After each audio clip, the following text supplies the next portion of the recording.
Herb. Herb is a plant. I mean, herbs are good for everything.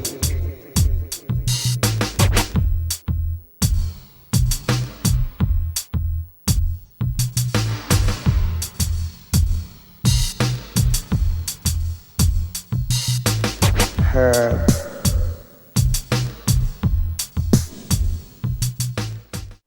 Welcome to Eugene Cannabis TV. You got DanK here, sometimes known as Dan, and I'm here to tell you interesting news stories.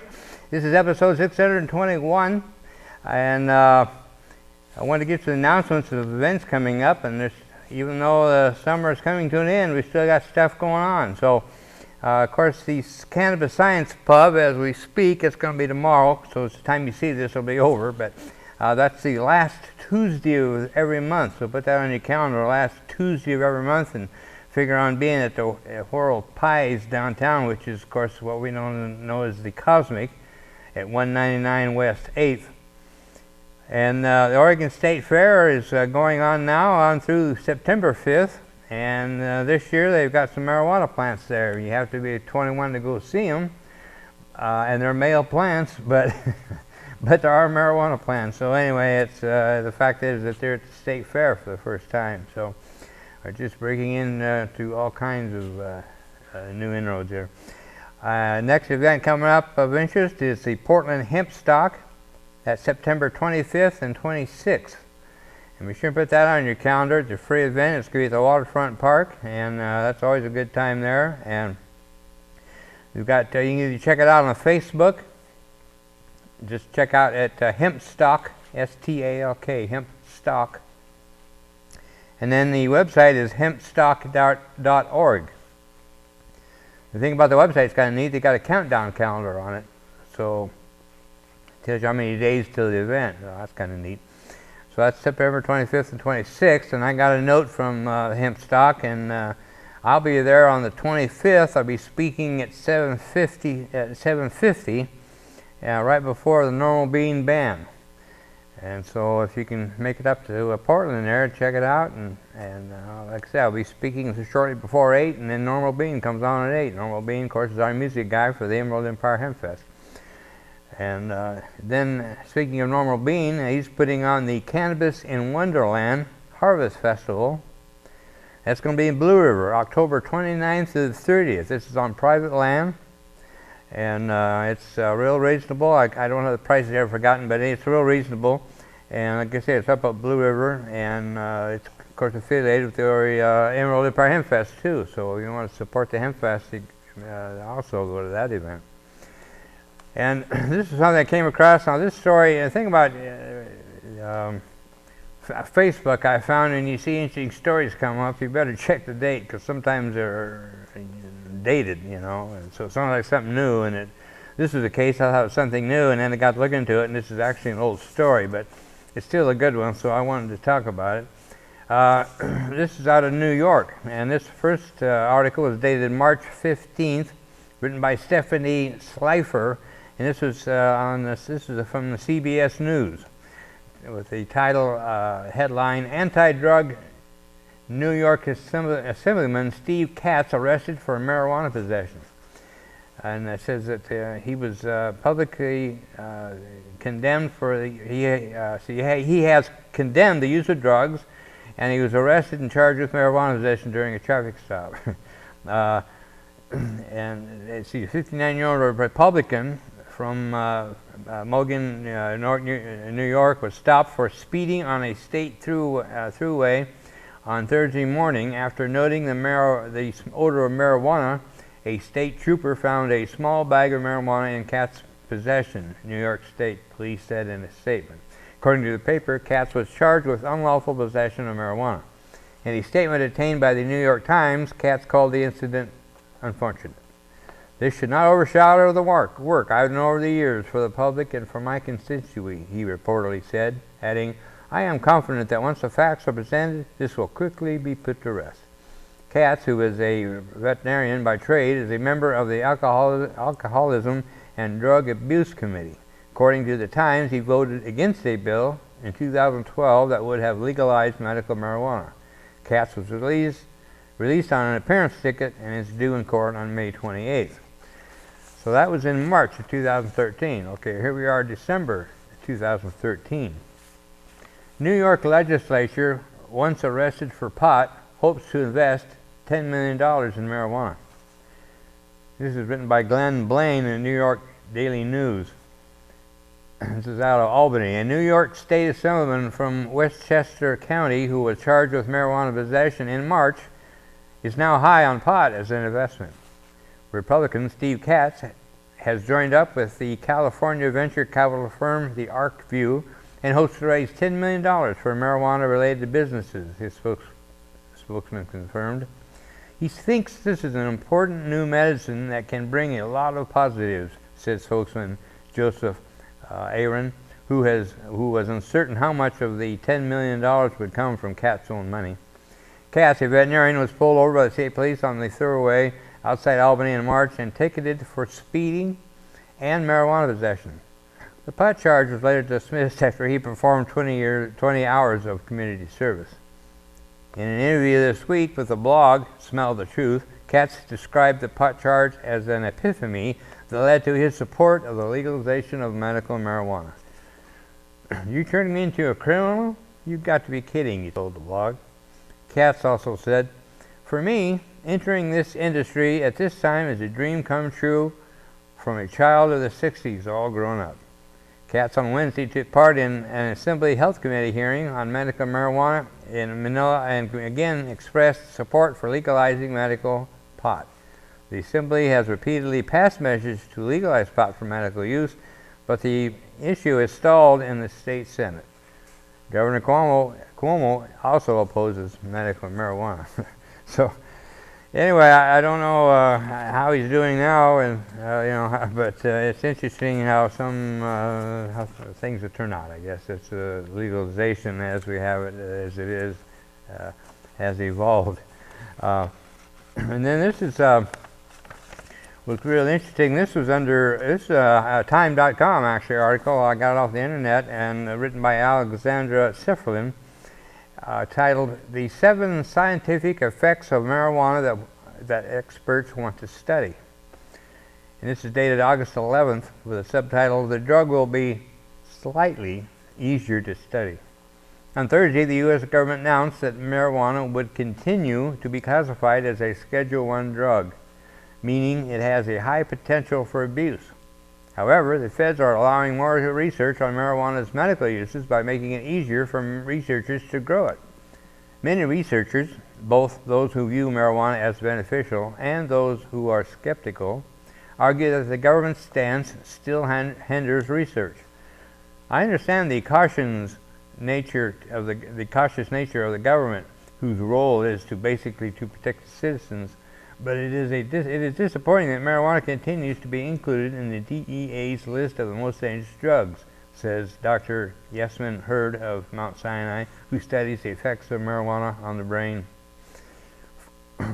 Though more than 20 states have legalized marijuana for medical uses, there's still a lot of scientists don't know about it.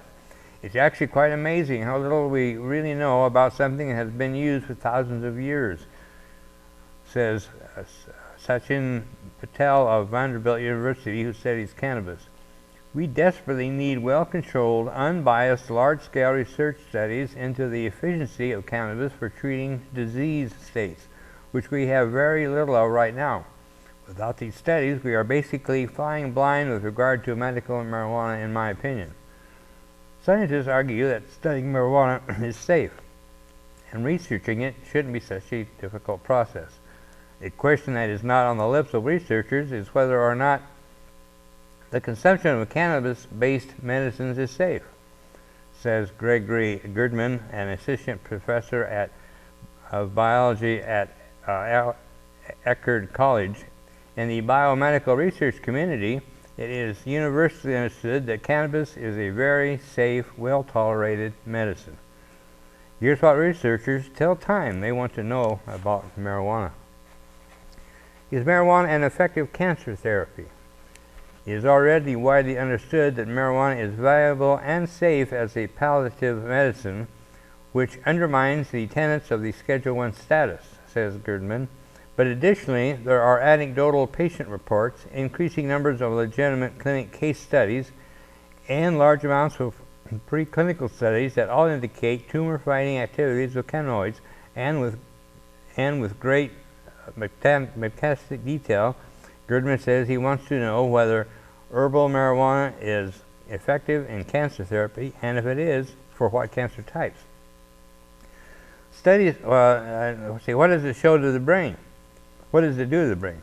Studies have shown small structural changes in the brains of people who use marijuana, and researchers say there is little doubt that using marijuana has effects on the brain. However, whether these changes are actually bad remains unknown. This is an important question with tremendous policy implications, said Girdman. While the media interprets such changes de facto as evidence of damage, they are within the range of normal human variation as far as we currently understand. What dosage or strains have the best use in medicine? Researchers say they want to know more about how much marijuana is needed to treat a patient's disorder, and for how long. Can marijuana help brain and cognitive problems? Some researchers, like Girdman, want to study whether marijuana could stave off Alzheimer's disease or even mitigate brain damage from stroke or concussions. One 2014 study suggested a compound in marijuana could slow the production of proteins that accumulate when a person has Alzheimer's.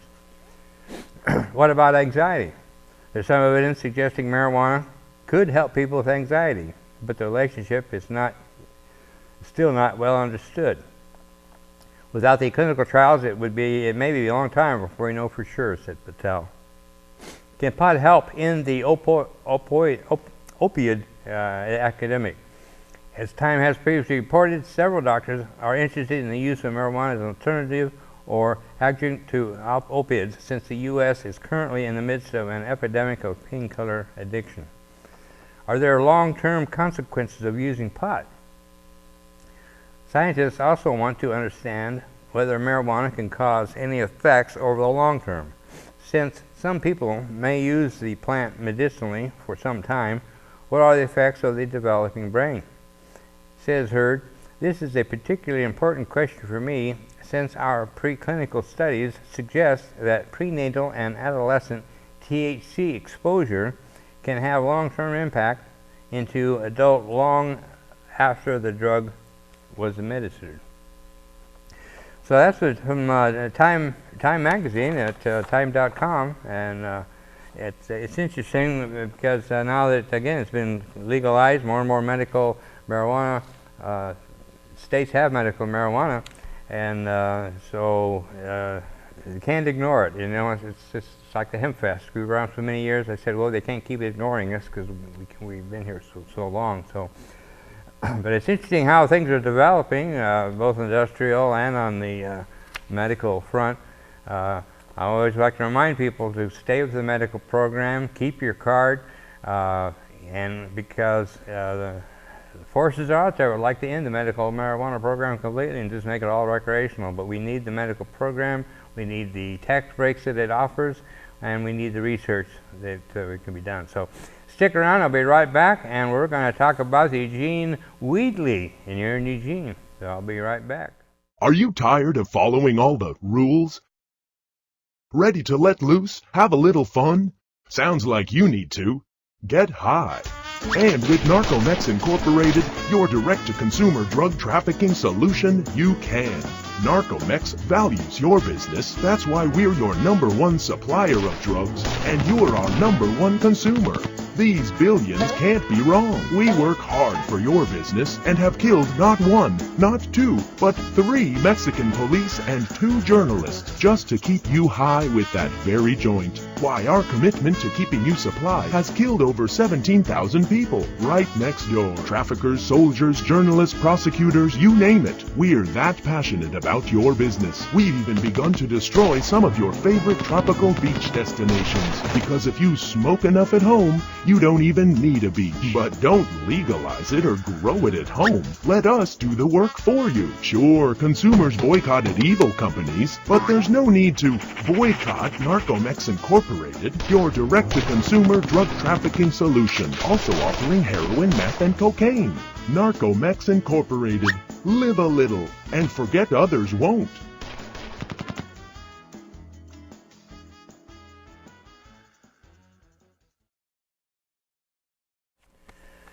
Welcome back to the second half of show number 621 of the Eugene Cannabis TV, and you've got DanK here, and I'm just about ready to talk about the Eugene Weekly issue number the issue date was August 18th of this year, and and I didn't realize until just recently, but they even changed the name of the paper for this week. It's called the Eugene Weedly instead of the Eugene Weekly, but excuse me, I was interviewed for the article, so I knew the article was coming, but they took some pictures, but I wasn't clear on whether it was going to be a cover page. And my gosh, I always wondered if I'd be in the Eugene Weekly, and here I am not only in the Weekly, but I'm on the cover of the Weekly. So anyway, that was really neat, the Eugene Weekly, and the article all in all, I had a few facts a little bit screwed up, but all in all, I think it's a pretty good article. So those of you who have already read it, please bear with me, but I wanted to cover this and read it for our friends out there that don't get the Eugene Weekly. And this article is written by Ben Ricker, and it was titled Reefer Festival Madness. The funny thing is, this time last year, Emerald Empire Hempfest founder DanK was ready to call it quits. The 71-year-old pod activist launched in Eugene's annual cannabis celebration in 2003 with the help from volunteers. Kuzer, who hosts the weekly public access show Eugene Cannabis TV, lines up vendors, books 3 days of live music, and arranges educational lectures. He even sets up a temporary employment agency for folks looking to join the state's burgeoning cannabis industry. Putting it all together is a year-long logistical headache. For a free, family-friendly ganja appreciation party, wrangled slowly by a weathered deadhead, Emerald Empire Hempfest has gone off with very few hitches over the years. Kuzer fronts the money for the whole shebang out of his Social Security checks. Let me jump into editorial. That isn't quite accurate, but I've put money into the Hempfest over the years, certainly, but I certainly have not. It's always been pretty much self-funded. But anyway, only in the last couple of years has Hempfest operated in the black, which is true. It's been a long stage trip, and Kuzer has about had enough. But when city officials threatened last year to deny Hempfest its park permits, Kuzer felt a renewed sense of purpose take him over. I can't let Hempfest go out like this, Kuzer says. Despite his best efforts, July came and went, and Eugene's midsummer marijuana jamboree never materialized. The city denied Kuzer's application for use of Moore Jacobs Park, Hempfest's home for the last 6 years, and shut him down again at a public hearing in March. Kuzer tried appealing the city's ruling in Eugene's municipal court to no avail. They ran out the clock, Kuzer says. We never got our day in court. The city blames Kuzer, saying he screwed up big time last year when he violated the conditions of Hempfest's special park use permit. Heads of the park department sat down with Kuzer in the weeks following Hempfest 2015 to count the ways he'd run afoul of the agreement with the city.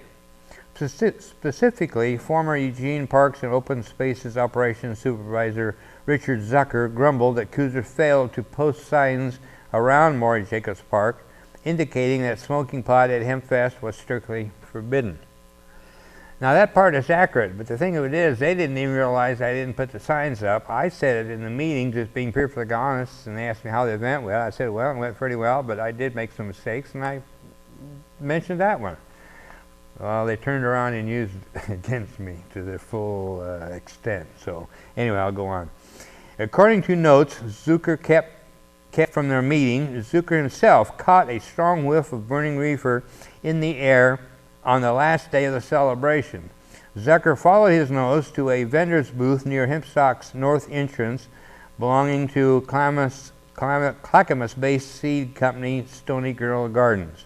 Signs reading smoking tent and 15-minute limit hung outside the flaps. Kuzer denies Zucker's claim that he knew all along about the informal smoking den. Both agree, however, that Kuzer shut it down immediately after Zucker complained. Regardless, the damage was done. I reminded Dan, Zucker's report says, that by his own admission, the smoking of marijuana was not legal on public property, and that I would recommend denial of a Hempfest permit application for next year because he had violated the terms of his 2015 permit. Zucker hoped his warning would give Kuzer ample time to make plans for next year and find an event venue somewhere other than the city of Eugene property. For his part, Kuzer wouldn't be turned away. It's vital to the Hempfest ethos, he said, that the festival take place in a public park because it keeps the party accessible to those without cars. Plus, the money he saves not having to rent a private venue keeps costs down, allowing Hempfest to remain free. On a larger level, Kuzer finds it highly suspect that city officials suddenly clamped down tighter on his permit access as Oregon's legal restrictions ease up and marijuana becomes more mainstream. Kuzer appealed the decision in front of the city hearings official Gary Darnell, but lost again.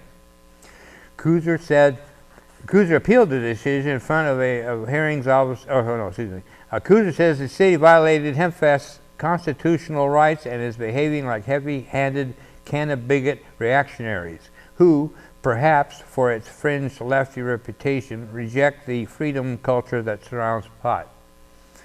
City of Eugene Community Relations Director Jan Bowman says Hempfest permit denial had nothing whatsoever to do with the fact that we're talking about a marijuana-centric good time.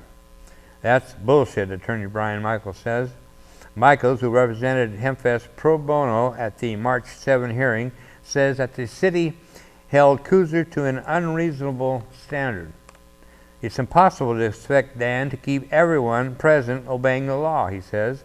100% crime-free compliance is an impossible standard. Try thinking of a world in which the Festival of Eugene or concerts at the Culvert were held to the same supreme ideal, then shut down after the first hint of pot smoke. It's clear to me there's no consistent, lawful basis to refuse Kuzer's permit, Michael says. Bowman wouldn't respond when asked whether or not the city imposes a double standard on Hempfest.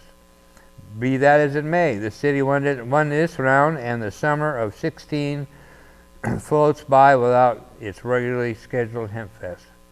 But Kuzer's not giving up. If he raises enough money to cover the legal bills, he intends to fight this all the way to the top. We are freedom fighters first, Kuzer says. Show promoters second. So yeah, like I said, it was a pretty good article. There was a lot that wasn't in there that I wish had been in there. For instance, the city has a very, very convoluted system for deciding who gets to park when there's more than one group or person that wants to park for that particular time. They have what they call a lottery system, and it's very convoluted, and it's just a joke. Hempfest has lost every single time for 4 years, I think it was, 5 years in a row, and then 1 year we actually won. We actually won the lottery. We were trying to get Alton Baker Park, and we actually won the lottery. But turns out the city of Eugene had a hold on that weekend because they might want it for parking for for an event at the Culvert amphitheater, and guess what?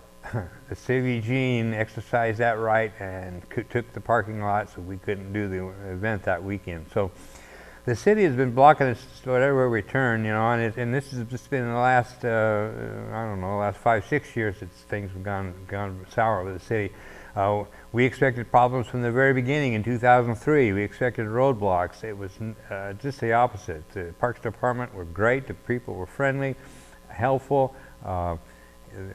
Anyways, it was great. But ever since they started this convoluted lottery system, I've complained about it every year, and I think that kind of ticked them off. And then there's been some personal changes. We've seen the actual change in the people and the administrative program. I mean the Parks Department. You know, I think it was 3 or 4 years ago they started to get tough, you know, and we didn't do something quite right. You know, like, you don't straighten up, you're not gonna have the park next year, you know. And so anyway, we were really really all that surprised when things did go badly, and they denied us the park for this year. So we were definitely wronged as far as the way I look at it and where I see it. But the article was extremely accurate in the fact that we are freedom fighters first and show promoters second. So we'll be fighting this all along. Another thing that kind of irks me is that the city of Eugene, so it will refuse to have the Hempfest because I allowed pot smoking, and yet pot's legal, and now they're talking about taxing it. The city of Eugene is talking about taxing it. So they don't want it in their parks, but they don't mind making money off the taxes. So it sounds a little hypocritical to me, but then maybe that's just me, I don't know. But it is a freedom issue. Cannabis is always a freedom issue, and that's the main issue, and always has been, and we'll just continue to fight. And again, don't forget, the Normal Bean is going to be up at the Portland Hemp Stock. That's our main band guy, and I'll be up there speaking on Saturday, the 25th at 8 o'clock.